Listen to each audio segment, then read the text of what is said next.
অবসরপ্রাপ্ত শিক্ষকদের অবসর এবং কল্যাণ ভাতা প্রদান অনুষ্ঠানে প্রধানমন্ত্রী তারেক রহমান বক্তব্য রাখছেন। আমরা সরাসরি যাচ্ছি সেখানে। মাধ্যমে দেশের বেসরকারি স্কুল, কলেজ এবং মাদ্রাসার অবসরপ্রাপ্ত 1 লক্ষেরও বেশি শিক্ষক শিক্ষিকা 2022 সালের পর অর্থাৎ দীর্ঘ 4 বছর পর সরকারি দুটি ফান্ডের তাদের জমানো টাকার একটি অংশ ফেরত পেয়েছেন এবং পেতে যাচ্ছেন ইনশাআল্লাহ। এই দুটি তহবিলের একটি হচ্ছে বেসরকারি শিক্ষা প্রতিষ্ঠান শিক্ষক ও কর্মচারী কল্যাণ ট্রাস্ট এবং অন্যটি অবসর সুবিধা বোর্ড। এই দুটো তহবিলে জমানো টাকার একটি উল্লেখযোগ্য অংশ প্রাপ্তির মধ্যে দিয়ে 70,000-এরও বেশি শিক্ষক শিক্ষিকার জীবনে কিছুটা হলেও অনিশ্চয়তার অবসান হবে। সামগ্রিকভাবে 1,23,000 বোধহয় 1,23,000 শিক্ষক। অবসরপ্রাপ্ত শিক্ষকদের এই অনুষ্ঠানে আজ আমি গভীর শ্রদ্ধার সঙ্গে স্মরণ করতে চাই মরহুমা খালেদা জিয়া। খালেদা জিয়ার প্রতি জানাই বিনম্র শ্রদ্ধা, কারণ অবসরপ্রাপ্ত শিক্ষক কল্যাণে তার উদ্যোগেই 1991 সালে বেসরকারি শিক্ষা প্রতিষ্ঠান শিক্ষক ও কর্মচারী কল্যাণ ট্রাস্ট এবং আবারও তারই উদ্যোগে 2002 সালে অবসর সুবিধা বোর্ড প্রতিষ্ঠিত হয়েছিল। তিনি এই তহবিলের সরকারি ফান্ড থেকে প্রথমে 14 কোটি টাকা বরাদ্দ দেন এবং পর্যায়ক্রমিকভাবে 89 কোটি টাকার ফান্ড গঠন করে এই তহবিলের ভিত্তিকে সুদৃঢ়ভাবে স্থাপন করে। উপস্থিতবৃন্দ, আপনাদের হয়তো অনেকেরই জানা আছে সাবেক প্রধানমন্ত্রী মরহুম বা খালেদা জিয়া বরাবরই শিক্ষক, শিক্ষা, শিক্ষিকা, শিক্ষার্থী সম্পর্কে ইতিবাচক মনোভাব পোষণ করতেন। বিশেষ করে নারীদের একাডেমিক শিক্ষায় শিক্ষিত করার ক্ষেত্রে তার উদ্যোগ এবং ভূমিকা আন্তর্জাতিকভাবে স্বীকৃত। শিক্ষা বিস্তারে সাবেক প্রধানমন্ত্রী মরহুমা বেগম খালেদা জিয়া চালু করা শিক্ষা উপবৃত্তি এবং নারীদের বিনা বেতনে শিক্ষার সুযোগ শিক্ষা বিস্তারের ক্ষেত্রে বিশ্বের বিভিন্ন দেশে মডেল হিসাবে অনুসরণ করছে। আমরা মহান রব্বুল আলামিনের দরবারে মরহুমা খালেদা জিয়ার মাগফিরাত কামনা করি। প্রিয় শিক্ষক, অবসরপ্রাপ্ত শিক্ষকদের কল্যাণ নিশ্চিত করতে প্রতিষ্ঠিত দুটি তহবিলে শিক্ষক শিক্ষিকাগণ প্রতি মাসে যে টাকা জমা দেন সেই টাকার সঙ্গে সরকারও প্রতিটি অ্যাকাউন্টের বিপরীতে নির্দিষ্ট হারে একটি অ্যামাউন্ট জমা করেন। এর উদ্দেশ্য হলো দীর্ঘ চাকরি জীবন শেষে অবসরে যাওয়ার সময় প্রত্যেক শিক্ষক শিক্ষিকা যাতে একটি ভালো অ্যামাউন্ট হাতে পান, উদ্দেশ্য হারে একটি অ্যামাউন্ট জমা করেন। এর উদ্দেশ্য হলো দীর্ঘ চাকরি জীবন শেষে অবসরে যাওয়ার সময় প্রত্যেক শিক্ষক শিক্ষিকা যাতে একটি ভালো অ্যামাউন্ট হাতে পান। উদ্দেশ্য মহৎ হলেও দুর্ভাগ্যের বিষয় হচ্ছে চাকরি জীবন শেষে অবসরে গিয়ে এই টাকা উত্তোলন করতে শিক্ষক শিক্ষিকাদেরকে নানা ধরনের ভোগান্তি পোহাতে হয়েছে, যার একটি বাস্তব ভিডিও আমরা কিছুক্ষণ আগে দেখেছি।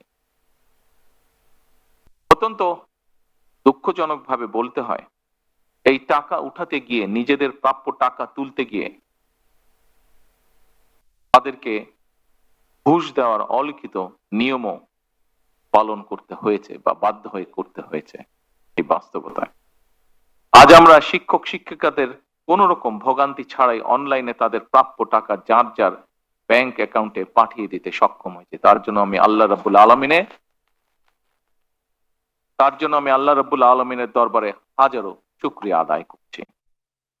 শিক্ষক সমাজ যারা নীতি নৈতিকতা আর আদর্শের বাণী শিখে লাখো কোটি শিক্ষার্থীদের বড় করে তুলেন, তাদেরকেই যদি ঘুষ দিয়ে টাকা তুলতে হয় কিংবা অফিসে ঘুরে ভোগান্তি পোহাতে হয়, আমি মনে করি সেটি শুধু শিক্ষকদের হয়রানি নয়, বরং জাতি হিসাবে আমাদের হীনতাই প্রকাশ পায়।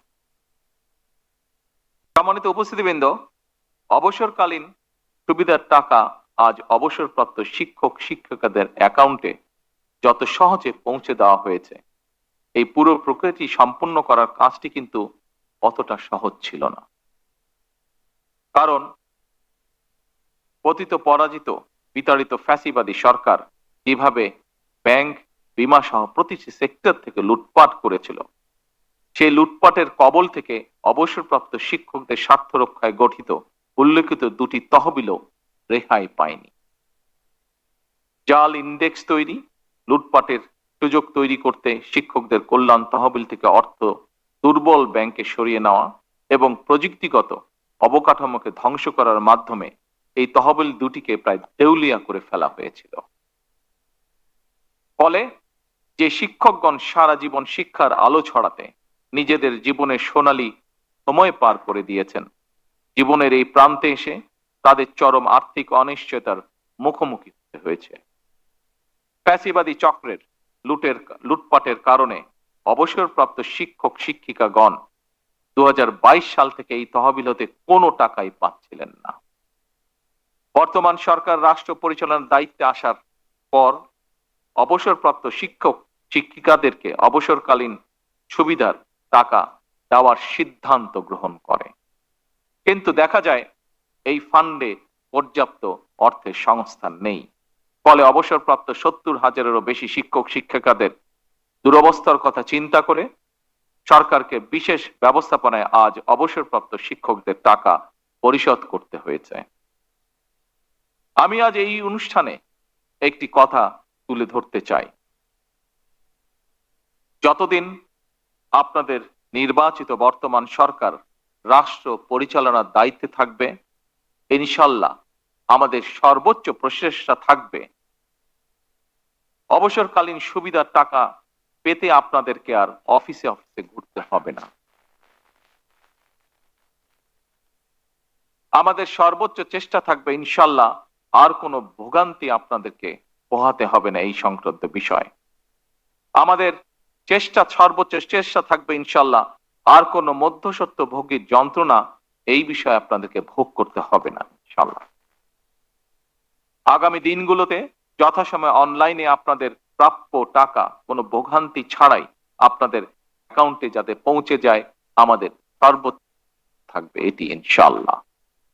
সম্মানিত শিক্ষক শিক্ষিকা বৃন্দ, বলা হয়ে থাকে শিক্ষকতা হলো একমাত্র পেশা যা অন্য সব পেশা সৃষ্টি করে।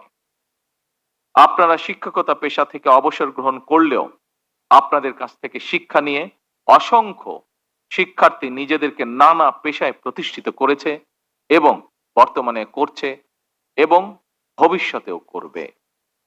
এখানেই একজন শিক্ষকের সার্থকতা।